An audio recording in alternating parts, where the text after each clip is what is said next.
আজকে আমার চোখের সবচেয়ে বেশি পানি কেন জানেন?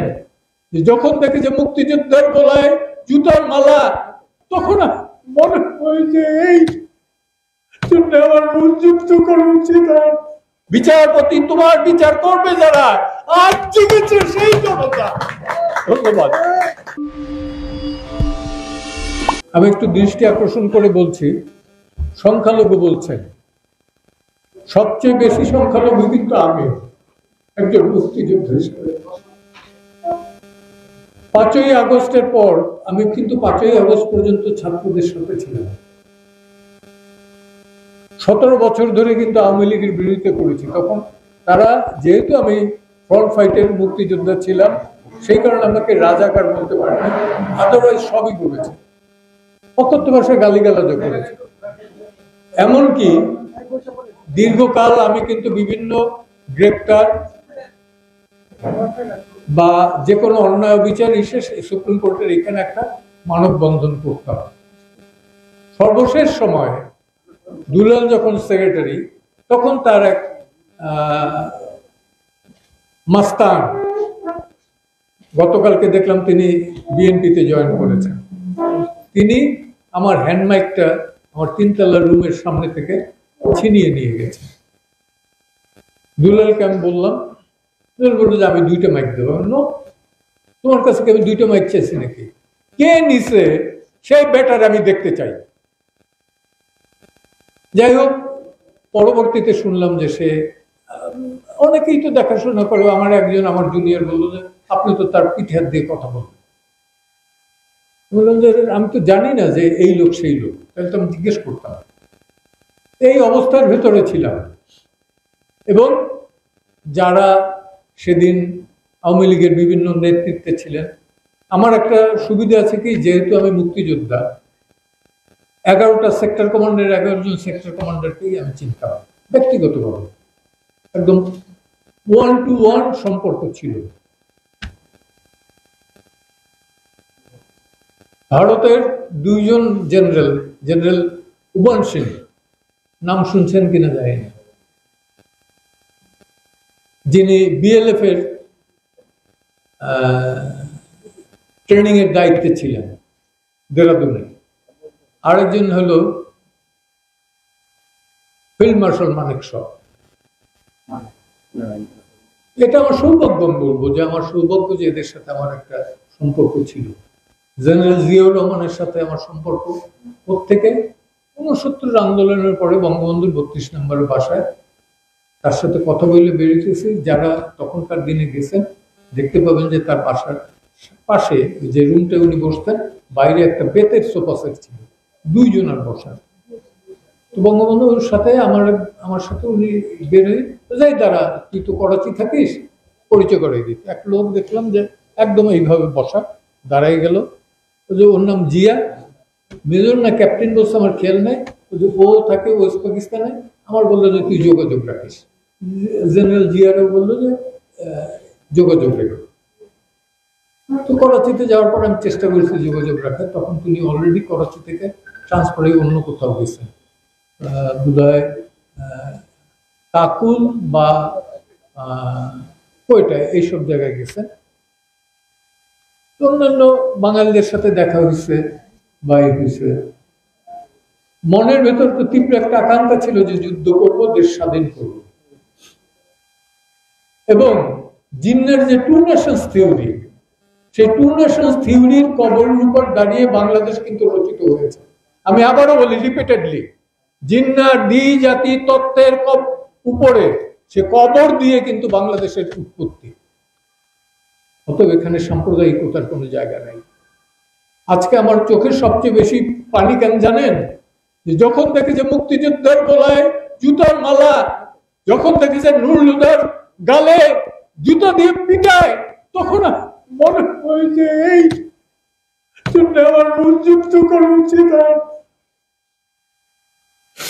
বিশ্বাস করুন, প্রতিটা রাত আমি কান্না করি। কেন কি করতে পারতেছি না? আমার বয়সের কারণে, আমার শারীরিক কারণে। ছেড়ে দেওয়ার লোক আমি ছিলাম না। জীবনে কোনোদিন জ্ঞানত কোনো অন্যায়ের সাথে আপোষ করি না। আমি পুত পবিত্র এটা বলবো না, কিন্তু জ্ঞানও তো আমি অন্যায়ের সাথে আপোষ করি না। আমার এই মুক্তিযোদ্ধাদের গলায় যখন দেখি জুতার মালা, জুতা দিয়ে বাড়ি দেয়, হচ্ছে কিছু করতে পারছি না, তখন আমার মনে হয় যে আত্মহত্যা করবো না উচিত। তো সেই কারণে বললাম যে আপনারা না, আমি সবচেয়ে বড় অসহায়, সবচেয়ে বেশি আমি কি বলবো সব সংখ্যালঘিষ্ঠ আছে। ৭১-এ যারা যুদ্ধ করেছি অনেকেই আজকে কারাগারে, যারা বাইরে আছে তারা চলতে পারে না, আমার সব যোগাযোগ আছে সবাই। কি বলবো, আর বলার কিচ্ছু নাই। আমি শুধু একটা জিনিস বলবো, আমাদের সন্তানরা যদি মুক্তিযুদ্ধকে ধারণ করে তাইলে তারা যেন রুখে দাঁড়ায়। একটা আর একটা দেখবেন, আওয়ামী লীগ আজকেও কালকেও 50 বছর পরে হইলেও ক্ষমতায় আসবে, প্রতিবাদ কিন্তু এই গভর্নমেন্টের বেলা আওয়ামী লীগ করে না, কেউ করে না। ফার্স্ট আমি করেছি যেদিন ওয়াকারুজ্জামান বলল যে আমি জামাত এবং কাকে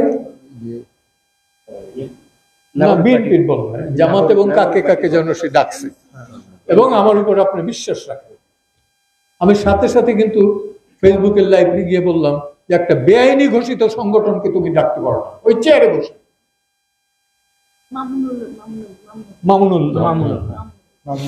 ওই চেয়ারে বসে বেআইনি ঘোষিত যে সংগঠনটা কোনো ওই নাই। আরেকটা কথা বলি, 16ই ডিসেম্বর নিয়াজি যেটা স্বাক্ষর করেছিল এই রেস কোর্সে সারেন্ডারের যে ডকুমেন্ট, সেখানে লেখা আছে যে অক্সিলারি ফোর্স। এই জামাত ইসলাম ৭১-এ কিন্তু মালেক, গভর্নর মালেকের নেতৃত্বাধীন যে ক্যাবিনেট ছিল, সেই ক্যাবিনেটে 3 জন মন্ত্রী ছিল, এবং তারা মুসলিম লীগও কিন্তু ছিল। মুসলিম লীগ কিন্তু সশস্ত্রভাবে কখনোই তারা রাজনৈতিকভাবে বিরোধিত করেছে, কিন্তু সশস্ত্রভাবে আমার জানা মতে সেইভাবে খুব একটা করে না। যেমন খুলনার সবুর খান খুব একটা করেছে বলে আমার জানা নাই, হইতে পারে। যেভাবে করেছে জামাত, অর্থাৎ আল বদর, আল শামস, রাজাকার এই গঠন করা, এবং 14ই ডিসেম্বর এই যে বুদ্ধিজীবী হত্যা, এটার তো রচয়িতা এবং এক্সিকিউশনে জামাত। এই জামাত কিন্তু 47-এর আগে পাকিস্তানের পক্ষে ছিল না। তারা বলছে পাকিস্তানের প্রতিষ্ঠাতা কায়েদে আজম না, ও হলো কাফির আজম। আমার কাছে একদম সরকারি ভাষ্য অনুযায়ী 54 একটা দাঙ্গায় 5000 কাদিয়ানিকে হত্যা করছে এই মওদুদি, যে কারণে তার ফাঁসির আদেশ হয়। সে ফাঁসির আদেশ থেকে তাকে যাবজ্জীবন কারাদণ্ড দেওয়া হয়, এবং পরবর্তীতে কিভাবে ফাঁকতালে তিনি বের হয়ে যান। এগুলো মওদুদির ইতিহাস।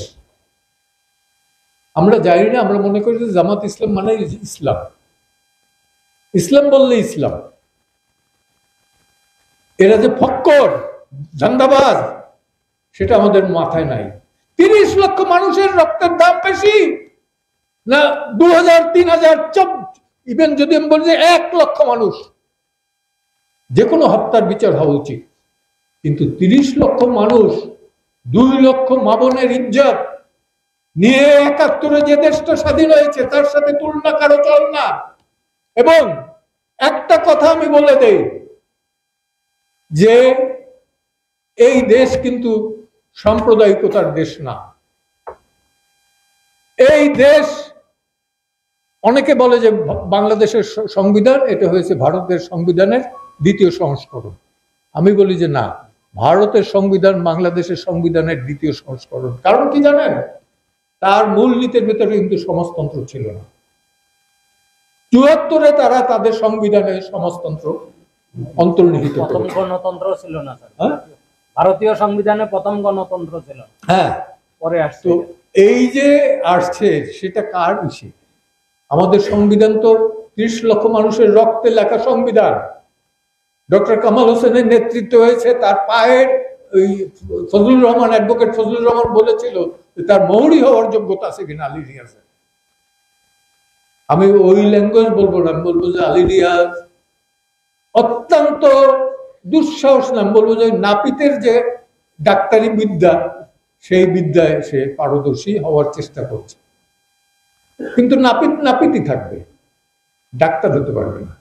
ডক্টর কামাল হোসেন আগে, কিছুদিন আগেও বলতাম যে সারা পৃথিবীতে বাংলাদেশে চিনলে পরে দুইটা লোক দিয়ে চিনত, একটা হলো বঙ্গবন্ধু, দ্বিতীয় হলো ডক্টর হোসেন। নোবেল অ্যাওয়ার্ড পাওয়ার পরে ডক্টর ইউনূস, নোবেল অ্যাওয়ার্ডের পর।